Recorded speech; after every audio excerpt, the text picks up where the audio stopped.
Hello guys, this is me Vaibhav Vasant, and this time I am going to be telling a devotional story. I will be telling moral and devotional stories. It will be divided into two seasons, season 1 and season 2. In season 1 already 2 episodes are uploaded. Those are the moral stories, season 1. Season 2 are the devotional stories, and this is the story. It's a devotional story, it will be part of season 2. Today's story is all about Lord Muruga. You all must have heard of him. But there are many stories about Lord Muruga.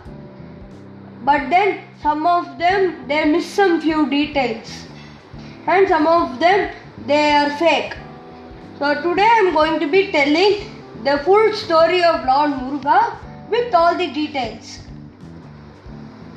So once upon a time, there lived an Asura called Tarakasura. Asuras are very bad people. They kill people, innocent people.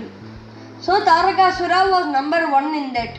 He killed many innocent people. And because of this, all the Devas means the followers of Indra, they were very angry. But they could not do anything to kill the Tarakasura, because Lord Brahma had given him a boon that no one will be able to kill you except Shiva and Shiva's son. But Shiva could not get any son because he had already married a woman. Her name was Sati, but she died due to humiliation by her father. Because of this, Shiva vowed never to marry again. But in the mountain, there lived a king called Himavan. A girl was born to Himavan and his wife. She was a reincarnation of Shiva's first wife, Sati. She grew up her whole life wanting to marry Shiva. But she knew it was impossible because Shiva would never accept another woman. But she wanted to keep on trying. So she went to Shiva's abode and she began to serve him, hoping that he would notice from his meditation. But he did not notice.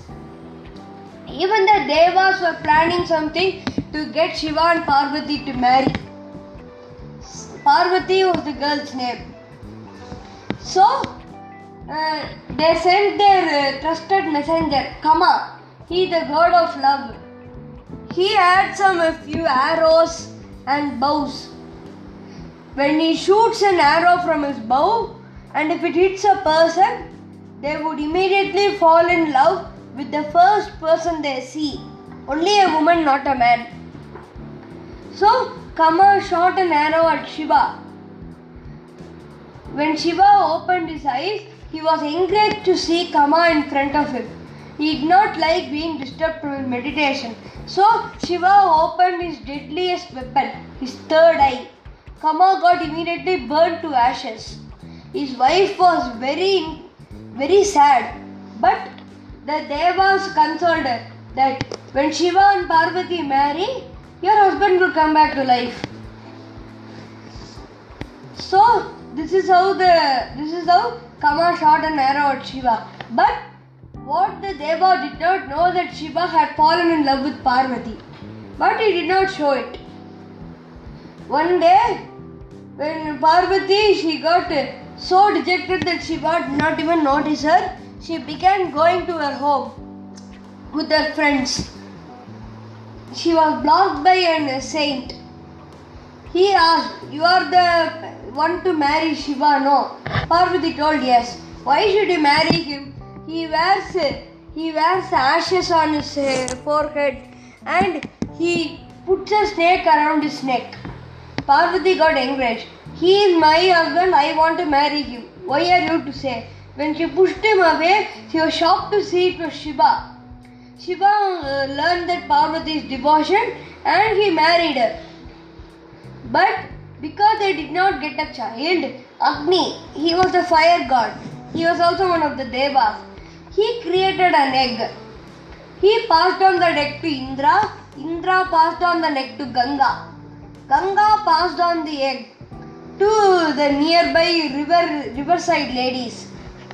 There are 6 of them in total. So when it reached them, that baby was born. They named it Kartikeya.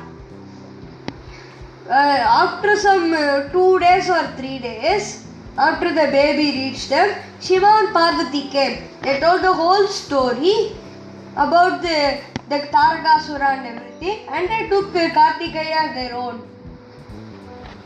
Kartikeya had many names like Muruga and etc. So after Kartikeya was grown up, he killed Tarakasura. This was the end of Tarakasura and the reign of Lord Muruga. So he is the son of Shiva and Parvati. He is actually a very famous god. There are many temples dedicated to Lord Muruga, but the famous one is in Sabarimalai. It's in Kerala, India. So whoever wants to see the history about Lord Muruga, you can visit the Sabarimala temple. It's in Kerala. So I hope you enjoyed this story about Lord Muruga. I'll be telling more devotional stories. Okay guys, see you in the next story. Bye bye.